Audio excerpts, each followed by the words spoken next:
Hey there, everyone. Welcome to this week's edition of Bulls versus Bears, episode 120. And this week, we're covering rockets and AI IPOs, and particularly the SpaceX IPO, which was announced for June this year. Or I think June the 12th is where they're around the time they're doing. Welcome, gentlemen. How are you doing? I'm good. And welcome everyone for listening. And we're going to talk about the SpaceX IPO, but looks like we might have our first trillionaire after the Trillionaire. IPO. Yeah. Let's just say trillionaire mark to market.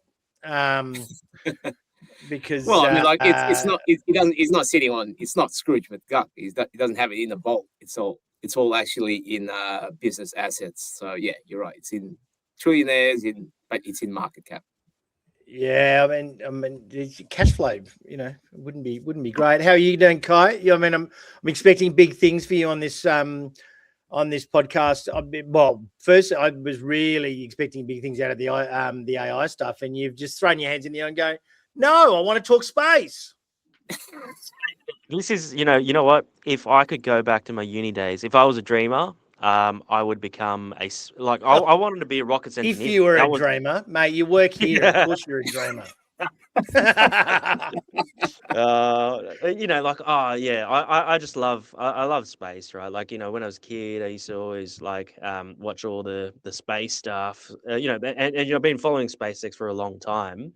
Even in Elon's early days of trialing, almost a complete failure on the rockets. I'm happy to talk more about it. So we might be a little bit thin on the old AI part today, people. I apologise for that, but those IPOs are a little bit later down the track anyway, so I don't think we don't have OpenAI. But I just would like to bring everyone's attention to the fact that the S&P is up 0.5% for the week. Oh God. Making me on a hot streak. And you two losers have basically I've really those first 8 weeks were rough because I think I was 8-0.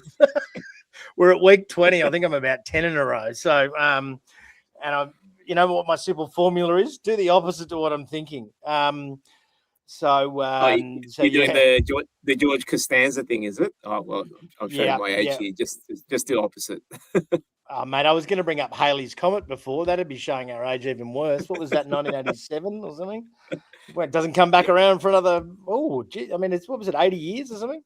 Oh, I remember 87 years. Or for some reason, that was the number that I was quoted. Yeah, okay. But look, I mean, the Aussie probably did well to hang in there to basically be flat.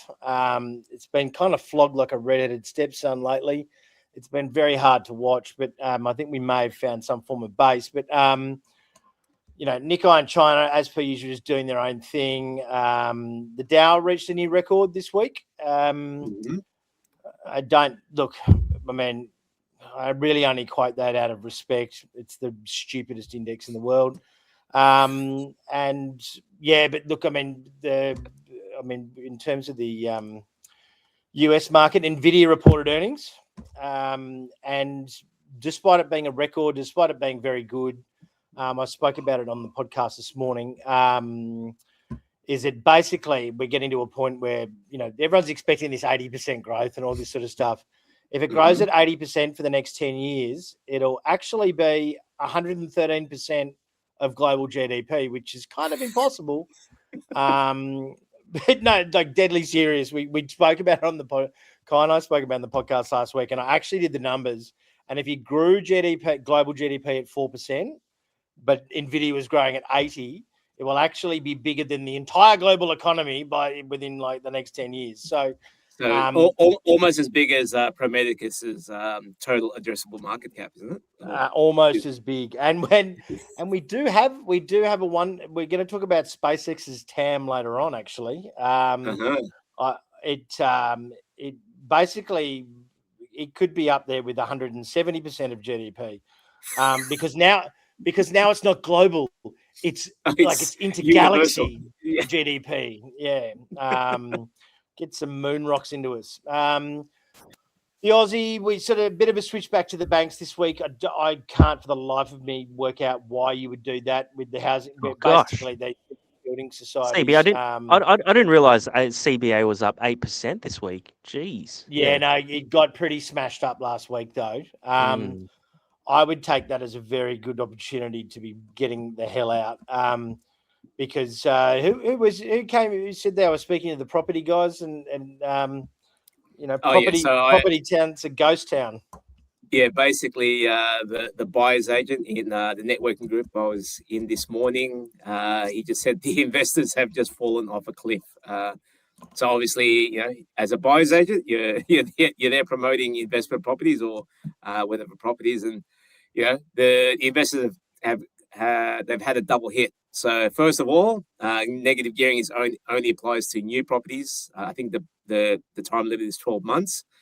And borrowing capacity as well. So because negative gearing is taken away, if you are an investor, I think your borrowing capacity has been reduced by minimum 20, and I've heard as much as 33, because they don't factor in that extra tax kickback that you get by buying a negative geared property. So yeah, ouch on both occasions. And the solution to that is he's going to start selling commercial. So just basically move on to the next investment market. He's real, yeah. And I mean, look, if he had any common sense, he'd just do Kai's modern 60-40 and be done with it overall. But you can lead a horse to water, but you can't make them make money. Look, gold slipped away a little bit over the course of the week, but not I wouldn't say March. I think this is more of a correction of the previous week's move in the Aussie. GYG was rewarded for being a failure, jumping 20% today. It wasn't a failure. That's an absolute case study in how to run an IPO properly. Well done to Barrenjoey and the shareholder and the pre-IPO holders. You got everyone good. But yeah, so look, and a little bit of the insurance guys, we had bond yields go through the roof over the course of this week. They've tamed the last month, but they've tamed down a little bit. But we've got a chart on that a little bit later on, and then here we are in the commodities. Crude was only down 3 and a bit. It says 7%, but it's where you mark it from. And what happens I've been finding on Bloomberg and Reuters lately is particularly Bloomberg, whichever, if it's Brent or WTI, whichever one's down the most they quote, and whichever one's up the most they don't quote that one. So they switch back and forth. So if WTI is only up 2%, but Brent's up 10, they're all about the WTI. If WTI is down heaps, then it's a bit of a joke. But I mean, look, we know with this stuff, we write loads of content. Bearish doesn't really sell. Let's face it. One thing I do want to say about the commodity space is, talking to I've been following a lot of energy analysts throughout this whole thing, and obviously the market's just fatigued with hearing news about the Strait constantly being closed, but it's almost end of May now.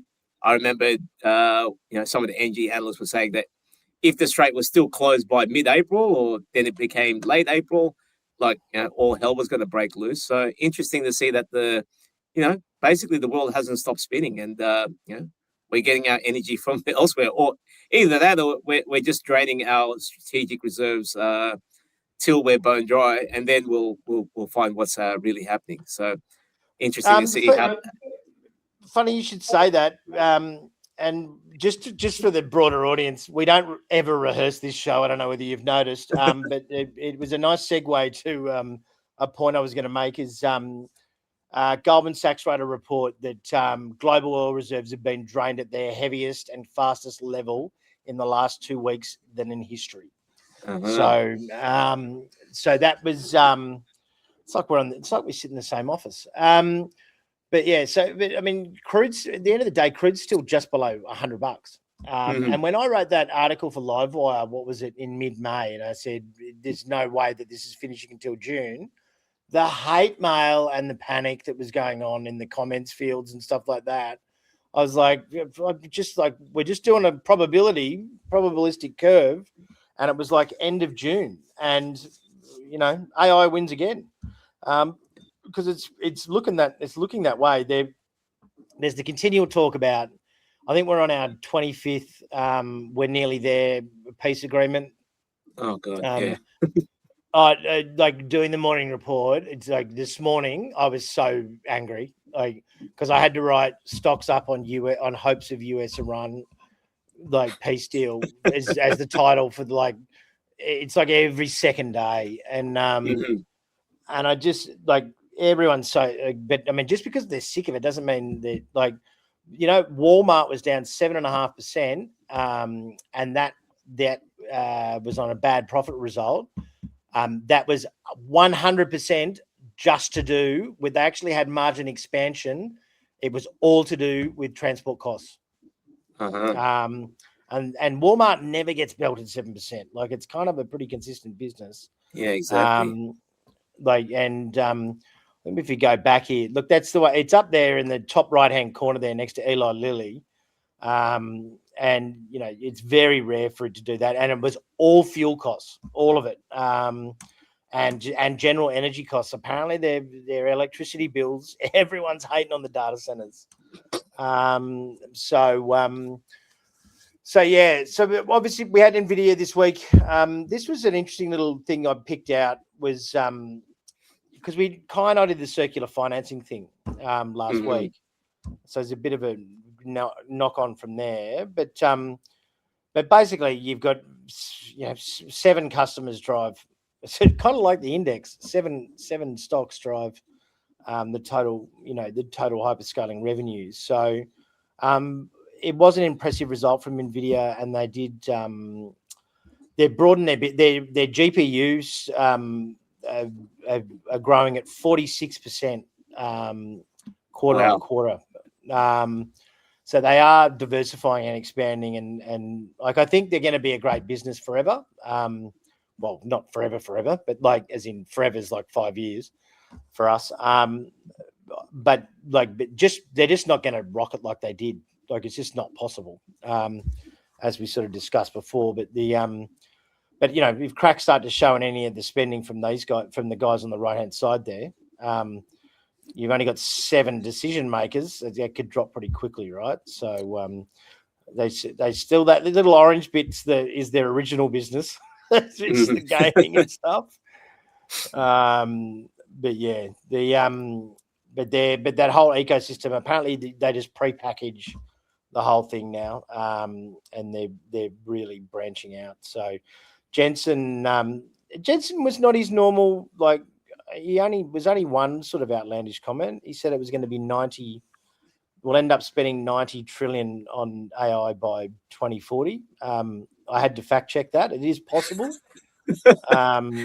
but it would mean that it would be 7% of total global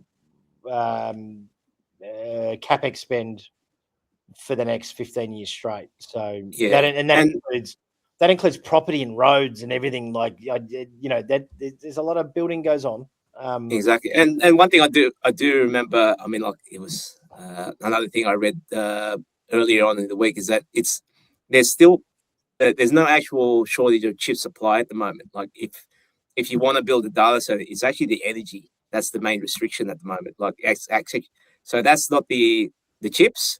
If you want to go get is it the H100s or the HB100s, whatever they want, you can actually grab them off NVIDIA at the moment, but it's actually, you actually need power to get these data centers built, and that's the that's the lacking. That's the constraint at the moment.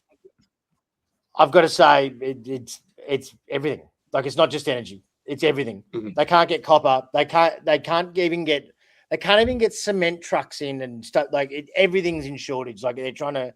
They can't get gas turbines. They can't, like, there's no memory.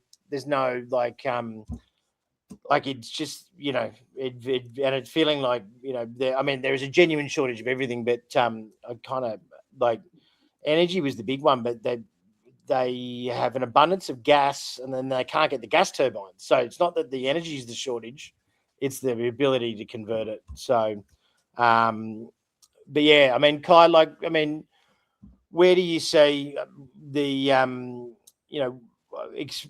as they start to obviously build out? Obviously, it's all like nothing's really changed, but like, where are you seeing any constraints generally? Look, I think if you really boil it down to the end, it's energy, right? So, and you're right with the commodities in terms of copper, electrification, it's to do with the energy price. So, obviously, once they scale out all the data centers, it's going to be water and cooling. That's how I see the long term working out. In terms of optimize, what was the one? So, Cerebus was it? Wasn't it the one that you got on the call for the US stocks? The Oh newly yeah, listed. yeah. For those of you who want an entire TED talk on it, you can listen to Mark Moreland speak for 3 hours on a 1 hour show on the call on Ausbiz. He It's really explained everything interesting. known to man. I know. It's really interesting. He made it boring, but yeah, you made it interesting. But I didn't get a chance to speak because he took up 25 minutes. But anyway, go on. No, yeah, it's because what they do is it's a very interesting space, right? Because with GPUs at the moment, like what they do in these big data centers like Colossus, which Elon's building, they've got like 200,000 GPUs so it's all networked together, and basically, they put all these powerful GPUs together, they hook it up. But how LLM works, right? What you have to, it's all about the memory. If you load it into one GPU, imagine you had a small model, you load it onto one GPU, it's much faster than splitting it across a bunch of GPUs and calculating, right? So the idea with Cerebus is that like you're going to make this one big chip, and it's like 10 times, it was like 10 times faster in terms of tokens per second against, the NVIDIA GPU. So, interesting. And obviously these are designed for, tokens per second. It was like 1,000 times faster, and it's 58 times bigger. And what was it? 15 times. But they're it's very good for inference. Very fast, but they're kind of different jobs. But one thing was interesting. I know, because they're $1 million. One chip is $1 million. They're designed for data centers, right? So they're not consumer GPUs, obviously. And that's why they're so big. You put one of these big ones into, many big ones into a data center, and you get a lot more utility out of them. So, it's interesting. Obviously there's a space for that, as opposed to buying a ton of smaller NVIDIA GPUs. I think, you're going to get bigger and bigger data center GPUs. Yeah, I mean, this thing is very much an inference thing, but apparently what the issue was previously, the engineers got right in the end, was because the chip is so enormous, like it's the size of the TV behind me. Basically, I'm deadly serious. And but it increases the chance of an error on a chip. So basically, they produce them, and then the crappy ones go to gaming, like the ones with the most errors. I mean, the worst ones would be thrown out. The crappy ones go to gaming, and then the top of the line ones go to whoever wants to pay for the top of the line ones. Look, like I said, I sort of tuned out halfway through because it was like the never-ending story. But I probably should go back and have a look at it, because he actually spoke to one of the engineers 5 years ago. So they used to retail up until about a year ago at 5 million a chip. And then they sorted it out. And there's a lot of argument going on between, like, well, are you better off buying like 20, 50,000 NVIDIA GPUs and pushing them together because NVIDIA reckons that they can do, they connect quite well and don't lose anything, or do this. But it sounds to me, from my very rudimentary understanding, it's a very horses for courses. And I think it's like, basically if you can get it to run it'll do 1,000 times more tokens or something, but you might run it. You'll still probably use the GPUs for training or something like that. So, but yeah, in the end, new technology that using NVIDIA GPUs was never going to last forever. So, yeah, we'll move on to now which is the IPOs. So, you better get your thoughts together, Kai. I mean, the liquidity shock was the thing that I wanted to press on from a market standpoint, because that's kind of what we care about. Obviously, because how much money is going to get sucked out of the market. It's not as much as I thought. I mean, the valuations are enormous, and they are fast tracking. They are going to fast track some of them straight into the indexes, but I don't know how they're necessarily going with that rule change. And I'll do a bit of research. That was one thing I was researching, but I never found the answer for. But yeah, so actually, this is actual cash that'll have to be fresh cash that needs to be put into the system. So I know we're talking trillions now, but it's quite a lot. If instos just absorb it, there won't be that much. But if there's a bit of a liquidity vacuum, they could need up to a couple of, or 250 bill, and it'll likely come out of existing AI names, I would imagine, because they're the kind of people that want to invest in, obviously would want to invest in, because this is it's data centers in space. We're talking some serious up there stuff. Kai, if we were on Bloomberg, you'd be our tech correspondent. You go, take it away, my friend. I know, and total addressable market there, 28.5 trillion. So just to put that into context, the current global economy is only 110. So it's 25% of all the money in the world. So yeah. Kai, go for your life, mate. No, I'll give you guys a little bit of background about SpaceX, right? Because obviously Elon started it back in, I think it was 2012, 13, after his PayPal days. But really the idea of SpaceX, right? And you go back in history, what was the challenge for NASA? Because, we managed to go to the moon, land there. But basically we haven't made any progress since that time. The issue is the cost. So basically, to launch a satellite into space, NASA was doing it for extremely, extremely expensive amount per ton, right? So the issue is that rockets aren't reusable, the ones that NASA designed. They basically were expendable, right? So basically the things that propel the spaceship up into the air, or satellites into the air, it was disposable. And, the whole goal of SpaceX was to reduce the cost per ton of payload into space.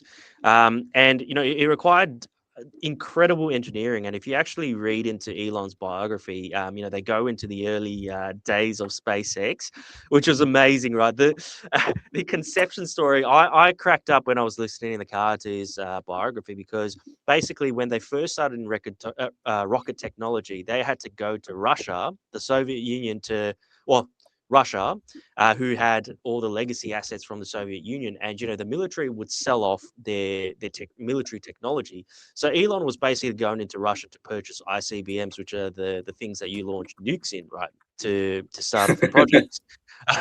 So those were the early days of SpaceX. But the real big challenge was basically being able to land these rockets. So as opposed to disposable rockets, you can bring these rockets back and then refill them. So what they have managed to achieve is about a 10x reduction on cost per ton compared to the old NASA days. And that's really the advantage of SpaceX, right? So they've got a couple rocket, so they go in a couple tiers. They've got Falcon, which is they've got about 27 Merlin engines. And they do satellite launches, and that's a predominant revenue stream for SpaceX. They've got Falcon Heavy, which is 3 Falcons put together. They've got Dragon, which is the thing that it's their satellite. And then now they're working on space, Starship. And Well, basically, they had a I don't Mm. know how the launch went, but they had a test launch of that today, which I think is a Yeah. pretty loose thing to do. Like 2 weeks into the IPO, you want to be sure. But yeah, sorry, but just like I don't know what happened there either. I haven't seen any exploding rockets on any feeds today, so it must have survived. But They're definitely not shy of experimentation. You know, there's a couple of these starships that blew up, and the thing is, like, they actually learn from their past experience, and that's why they're so good, right? They're not afraid of trial and error. I've got so much to talk about, but to keep it short, you know, like, the actual challenge is actually the mechanical engineering, right? So, like, in terms of how they actually construct these starships and rockets, the joinery, like, I was quite surprised when I was listening to the autobiography. Basically, the manufacturing process is the key. Like, they can pump these things out on scale, right? So once they get it, and you know that's why they've got so much contracts from NASA and other places to launch satellites, right? Because they're affordable, they're cheap, they've got a production line in Texas, and they can meet the demand. So really, like, what's the opportunity? Because looking forward into the next, decade or two, because obviously it's very, very early on in the space age, right? But what are we talking about in the future? The mission to the moon is the next big stage. Basically, there's plans from the US to go and put a permanent settlement or research station at first on the moon, and it'll be a research station and so forth. But the ultimate goal is basically to get to Mars, right? So there's a 9-month window that you can launch rockets, and it's the shortest distance between Earth and Mars on that trajectory.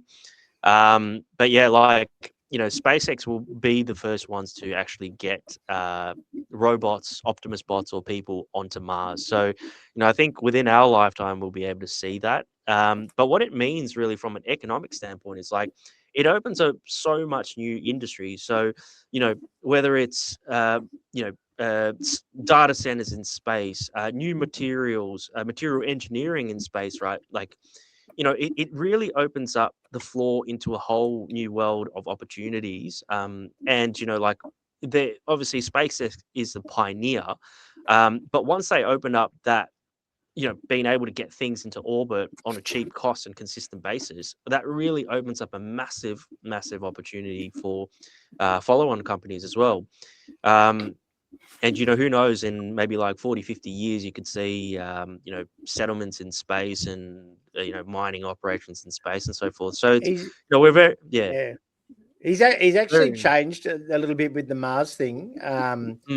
And he wants so with the data centers in space, there's a great podcast where he's sitting there having a beer with a couple of guys, and he's sort of like, well, the best way to test that is we want Optimus robots manufacturing the Yes. data centers on the moon, and that will be a test case for sending them to Mars. And I'm just like, it felt, we've only just had AI. I mean, OpenAI came out in 2022, like 2026. I sort of feel like, we've gone from like data center shortage to because we had to rethink our, like, if he gets data centers in space in the time frame he's talking about, and thankfully, well, not thankfully for the world, but thankfully for investors who are are in these things.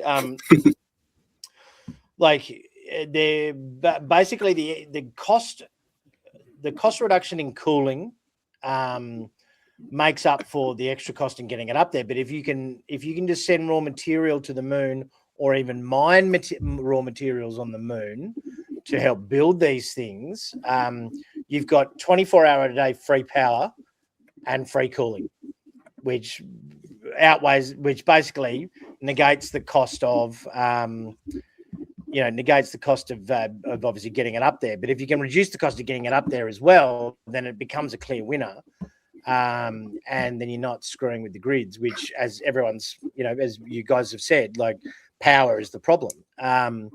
And then it would pull back on the demand for resources, because there's obviously issues with servicing it. I wouldn't want to be the guy that's got to go and fix the server on the satellite.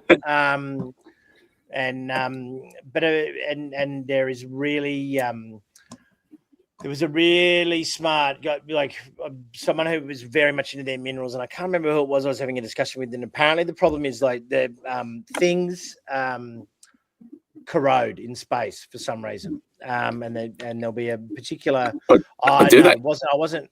Yeah, but it was someone who was like it was a particular person who really liked a certain metal that was just pitching the fact that they can only use this metal now to make these things.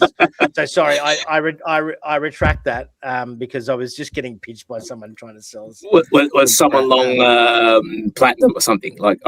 Platinum doesn't corrode in space or something along those lines. It smells like an antimony story or an antimony story, or like that sort of crowd. But yeah, and these are obviously the other two IPOs. Well, OpenAI at 850 billion, and Anthropic. I mean, Anthropic's been valued anywhere up to 1.4 trillion at this point. We got to talk about the revenue numbers that Anthropic had, and I think there was a spike. Oh yeah, spike in token usage here in North Sydney. Yes, no, I believe that's what caused that move itself. Yes. So what the smart ass JT is referring to is that I'm running a at the moment, and look like striving for a great efficiency. I'm actually running two separate Claudes because I'm running out of tokens every 3 hours. But I tell you what, we're getting a lot of stuff done. We punch out more than a 20-person content analyst, broking, and research team, and there's 4 of us. So, and a lot of things are automated. You can probably tell we're a little bit more relaxed.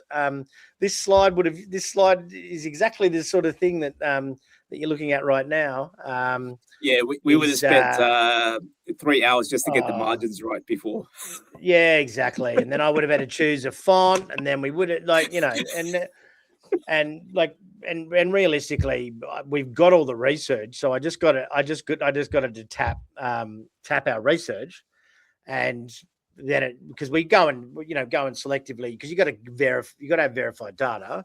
I went and found it, and I'd done this before, and I went, oh crap, I can't just cut and paste that in there. Make me a slide, and then here we are. So, it doesn't. I've got to say, it doesn't benefit from shortcuts, but yes, we are. Well, I am certainly leaning in. There has been a spike, but their revenue went up to 10 billion in a month. They're expecting 4 bill a month, and they've already gone to 10 bill a month. They were hoping to do 10. Their run rate in November last year, their annual run rate was going to be 10 billion next year, and here we are in April, and they're 10 billion in a month.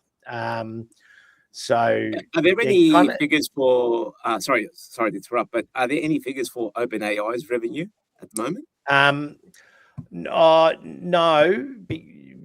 because essentially, their CFO came out and was a little bit blunt, as CFOs can be sometimes, and said, if we don't accelerate growth exponentially, we are no chance of meeting, of being able to pay for or meeting any of the expansion requirements that Sam Altman's gone to do all these deals on. Like your CFO, for God's sake. And they're kind of been on the nose, and because they're a private company, they don't have to if you're Anthropic, of course you're singing it from the rooftops because you're smashing it. But if you're OpenAI, but having said that, and Sam Altman aside, I'm not a Sam Altman fan. He seems a bit Weasley to me, and I don't like the story behind it, but he seems to keep winning court cases against Elon, so maybe I'm wrong. But the new GPT 5.5 is pretty good, Kai, right? Like we've been using it a little bit. Like the old one sucked. Like it was so behind, but the new upgrade's pretty cool, right? It's pretty good. I mean, like most of the language models nowadays are really good. Like it's like from a usage case where you're not doing a lot of like scientific or mathematic proofs and stuff like that. It's they're all pretty good, right? So, but I think we've almost moved on to the next stage of this AI evolution, where like the Claude is a very good example, and then and that's and Perplexity actually to mention it, right? So.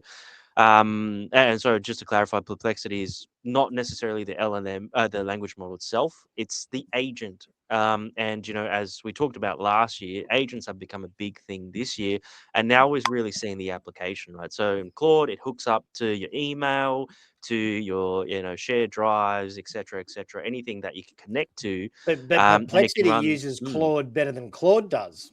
Like Yeah. because it has pre-built skills and pre-built agents is kind of the point.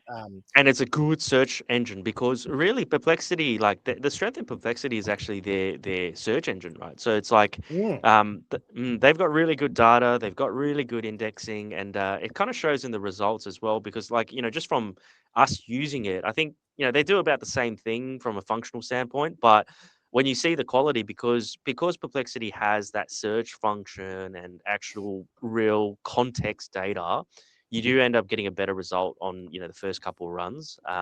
So yeah, it's yeah, I mean but I think it's different tools for different things, right? Like yeah, exactly. like Grok's really upgraded, which is across Twitter and or XAI and Grok now. It like the stock codes, when you actually put the $ in to tag the stock codes in Twitter, and I'm showing my age here, calling it Twitter, but it actually brings up the stock quote now, and it hovers like, and so they've got a plug-in for live data there, and it's like they're constantly improving all the time, but I mean we've definitely I guess my question with all of this is we've got what 50 large language models all competing. Like how is each one going to capture revenue? I know Anthropic's in the lead there because they've got almost the B2B. I wouldn't call it sewn up, but that's where they've got the lead. Like how is the rest of the market going to, if there's 50 models out there and then you've got China with their free models, like how are they going to actually turn this into revenue and capitalize on this huge capex that they've thrown at it? Well, it's very clear, right? That initial race for the smartest LLM is almost coming to an end, because they're all, the frontier models are all very, very good and getting to a very good space, right? But I think the monetization, like think of it as tokens, like this is the AI electricity. Like you got AI tokens. Whose tokens are you going to use more? If all the apps and whatever usage cases are using Anthropic model or OpenAI model, whatever it is, right? Like they're just going to get more revenue there, but it's going to become a commodity. Those tokens that these companies produce, right? They'll make their money through just usage.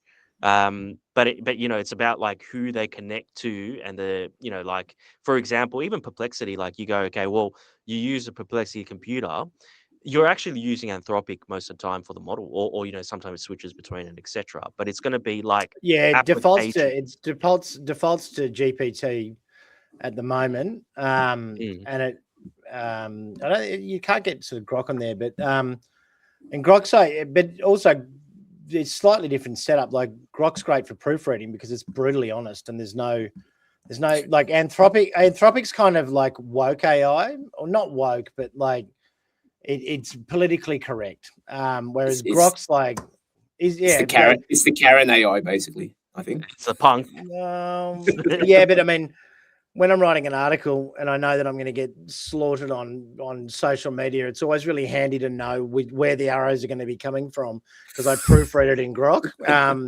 So I'm just like, where am I going to get crapped on here? And then they're like, and then Grok goes, oh no, that's just stupid. Don't write that. Like, and after I park my pride and put my tail between my legs for a couple of minutes, I'm like, but then it will also turn around and go, no, phrase it like this and strengthen it and go like double down and go hard. Like, it's a bit, it's kind of like, that friend you don't like to drink rum with, that gets a little bit punchy. It says the things that no one else will say and ends up getting you into trouble. So this is bond yields. So this is back to middle of February. So like Iran thing. Mhm. So we've got 30 years at 5.09. We're like above 4.5 in the 10-year, and the purple there, and then the blue ones the 2-year. But trending higher. But we're kind of back to bond yields are back to where they were when we were hiking rates with 9% inflation back in 2022. So that everyone. The bond market's really wrong in the long term. Sometimes it'll go on a run and then come back. This is kind of lingering a little bit, which is going to be pretty risky for stocks. And the stock market is literally the only asset class in the world that's not listening to the bond market. The bond market's correlating with everything, like economic and like with the actual economic numbers and stuff too. Who'd have thought? Equity markets like we're building data centers. What That's true. Oh, and but on that though, the mindless green robot carries on. So I think Global X or Beta Shares comes out with a monthly chart showing, and it's ASX data, so it's total ETF inflows. Here in Australia, we've just reached $20 billion.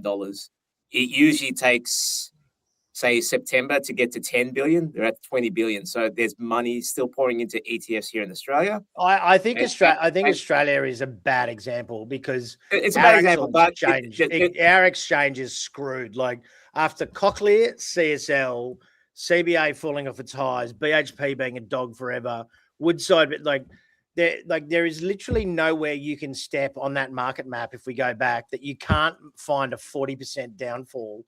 And like there's just been horror after horror after horror. We would have been up like nothing last year. Yeah, but let me just say as well. One thing I just realized is you don't know which ETFs that's going to. It's just ETF inflows. It could be all S&P ETFs as well. So, but there's money flowing ASX is into not really equities. an option anymore. But either way, there's money still flowing into equities, and that's why. Yeah, as you'll see, that's why I've been smashed on these picks trying to be bearish. I'm gonna like. I think the ASX is a massive outlier. I mean, it probably is. Maybe I'm wrong. But it just is like if you're a long-term investor or like you've just literally waltzed from horror story to horror story in Australian blue chip stocks for nearly 3 years straight. While you've watched the S&P rally like that's so quick, and I guarantee you it's in the inflows would be going to international stocks. They wouldn't be going here. But if you're trying to trade ASX stocks into individual stocks, you just give particularly self-directed. Like probably got rocks in your head. Particularly now you've got a budget. Oh man, is that how far back I am? Yeah, no, the last few weeks have cost you. Really, I think I might be. I'm 10 from 11 in the last 11 weeks, because it was pretty woeful early, and I'm coming in on Kai. So and there was great temptation, and now we previously we were very greedy. We've sort of calmed down a little bit, and no one will be going anywhere on the leaderboard this week. We're all bearish. Then that guarantees this market's going up. Yeah. And I was going to be I was going to do the JT thing and go bullish, but I mean, I nearly went. I was regretting for about 3 days being bullish last week. I just think bond yields are going to catch up. There's not really any economic numbers next week. They're going to hurt. I don't think. But earnings is out of the way now. So I just don't think it. And NVIDIA was not a great result on price action, and everyone's sick of the boy who cried Hormuz open, we basically. I think it's. The weight of everything will just catch up. But I've also said that 100 times. So but the whole thing is basically this whole rally is either AI or AI adjacent. So, and if you see some of the actual chip price action, some of them look like they might be at least slowing down here.